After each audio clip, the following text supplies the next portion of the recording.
ഒരു കവർച്ചാ കേസ് അന്വേഷിച്ച പോലീസ് എത്തിയത് അതിലും വലിയ കോടികളുടെ നിക്ഷേപ തട്ടിപ്പുകാരനിലേക്ക്. നിക്ഷേപ തട്ടിപ്പ് നടത്തിയതാകട്ടെ കവർച്ചാ പരാതി നൽകിയ പരാതിക്കാരനും.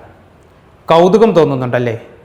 പരാതിക്കാരനിൽ നിന്ന് സ്വർണം കവർന്ന 6 പേരെ അറസ്റ്റ് ചെയ്തപ്പോഴാണ് ഈ കവർച്ച മറ്റൊരു തട്ടിപ്പിലുള്ള പ്രതികാരമാണെന്നറിഞ്ഞത്. കോയമ്പത്തൂർ സ്വദേശിയായ ദിൽശങ്കർ എന്ന ഓൺലൈൻ സ്ഥാപന ഉടമയാണ് പരാതിക്കാരൻ. തന്നെ കാർ തടഞ്ഞു നിർത്തി കത്തി കാട്ടി ഭീഷണിപ്പെടുത്തി 582 ഗ്രാം സ്വർണം കവർന്നെന്ന് പരാതി നൽകി. കവർച്ചാ കേസ് അന്വേഷിച്ച കുറ്റിപ്പുറം പോലീസ് മിന്നൽ വേഗത്തിൽ 6 പേരെ അറസ്റ്റ് ചെയ്യുകയും ചെയ്തു. അന്വേഷണത്തിൽ പോലീസ് കണ്ടെത്തിയത് മറ്റൊരു ഞെട്ടിക്കുന്ന തട്ടിപ്പ് കേസ് കൂടിയായിരുന്നു.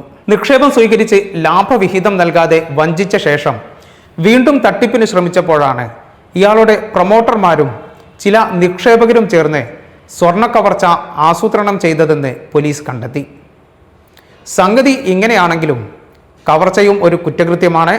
അതുകൊണ്ട് തന്നെ കവർച്ചാ കേസിൽ തിരൂർ പുറത്തൂർ ചേന്നര സ്വദേശി സതീഷ് ബാബു, മംഗലം സ്വദേശി ഷാലു, BP അങ്ങാടി സ്വദേശി സനൽ ടി, തെക്കൻകുറ്റൂർ സ്വദേശി സുജിത് VP, മാങ്ങാട്ടിരി സ്വദേശി ഗഫൂർ VT, കാവഞ്ചേരി സ്വദേശി സുനിൽ P എന്നീ 6 പേരെ കുറ്റിപ്പുറം പോലീസ് അറസ്റ്റ് ചെയ്ത് റിമാൻഡ് ചെയ്തത്. സംഭവം ഇങ്ങനെയാണ്.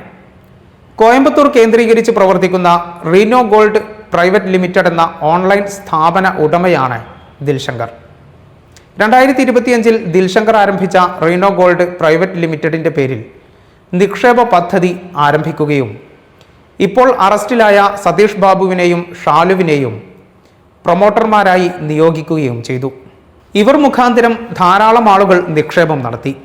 1 ലക്ഷം രൂപയ്ക്ക് 900 രൂപ മാസം ലാഭവിഹിതം, ആളെ ചേർത്താൽ കമ്മീഷനായി സ്വർണ്ണ നാണയം. ഇതായിരുന്നു ഓഫർ. ആദ്യ മാസങ്ങളിൽ കൃത്യമായി ലാഭവിഹിതം ലഭിച്ചതോടെ കൂടുതൽ ആളുകൾ കൂടുതൽ തുക നിക്ഷേപിച്ചു. ഇതോടെ പതിയെ ലാഭവിഹിതം മുടങ്ങി.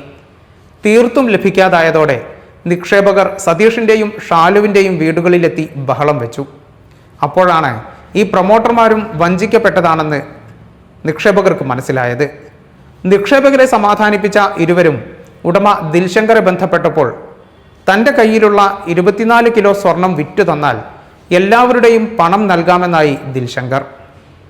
സതീഷ് ബാബുവും ഷാലുവും ഇത് ഏൽക്കുകയും ചെയ്തു. സ്വർണത്തിൻ്റെ ഒരു ഭാഗം ആഭരണങ്ങളാക്കി നൽകാമെന്നും ദിൽശങ്കർ അറിയിച്ചിരുന്നു. പക്ഷേ ഇതിലെ തട്ടിപ്പ് തിരിച്ചറിഞ്ഞ സതീഷ് ബാബുവും ഷാലുവും മറ്റൊരു പ്ലാൻ ഉണ്ടാക്കി. അതായിരുന്നു സ്വർണം തട്ടിയെടുക്കൽ. ഇതുപ്രകാരം സ്വർണം കൈപ്പറ്റാനാണെന്ന വ്യാജേന ദിൽശങ്കറിനെയും സംഘത്തെയും ഇവർ കുറ്റിപ്പുറത്തേക്ക് വിളിച്ചു വരുത്തി.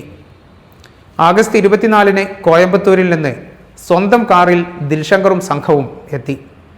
രാത്രി 11:30 കഴുത്തല്ലൂർ റെയിൽവേ അണ്ടർപാസിന് സമീപം വെച്ച് പ്രതികളായ സതീഷും സംഘവും ദിൽശങ്കറിൻ്റെ വാഹനം തടഞ്ഞു നിർത്തി സ്വർണം കവർന്നെന്നാണ് പരാതിയിലുണ്ടായിരുന്നത്. സംഭവത്തിന് പിന്നാലെ കുറ്റിപ്പുറം പോലീസ് നടത്തിയ മിന്നൽ പരിശോധനയിലാണ് പ്രതികളെ പിടികൂടിയത്.